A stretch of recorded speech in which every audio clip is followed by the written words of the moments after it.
ఊరికి పోతున్నాడంట. That is a down place. Jerusalem అనేది హైట్ ప్లేస్. కొండ నుంచి కిందకి దిగి వెళ్తున్నాడు. ఎవరు?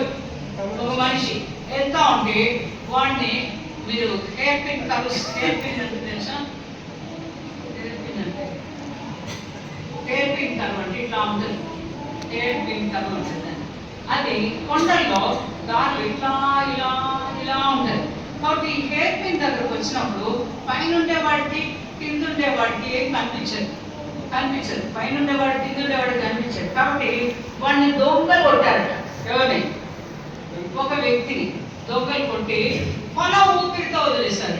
వాడికి రక్తం అంతా కారిపోయింది. వాడు రోడ్డు మీద పడింది. అయితే ఆ దారిలో ఒక ఆయన కూర్చున్నాడు. ఎవరైనా? ప్రీస్ట్, పూజారి. ఏ పూజారి? దేవుని సేవ చేసేటువంటి పూజారి పోయాడు. ఆయన తర్వాత దేవుని మందిరంలో పనిచేసేవాడు ఒకడు ఉంటాడు, లేవీయుడు అంటాడు. ఎవరు వాడు? లేవీయుడు. వాడు కూడా పోతున్నాడు. వాడు కూడా గిన్నె తోమి అవన్నీ చేస్తాడు. ఎక్కడ? మందిరం, సినగాగు. వాడు పోతున్నాడంట.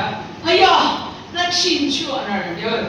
కింద పడినోడు బాబుడు వచ్చాడు, నన్ను బతికిస్తాడు. ప్రీస్ట్ అంటే ప్రీస్టు టటబాయ్ అన్నట్టు చూడు కూడా చూడకుండా వెళ్ళిపోయాడు. లేవీయుడు కూడా వెళ్ళిపోయాడు.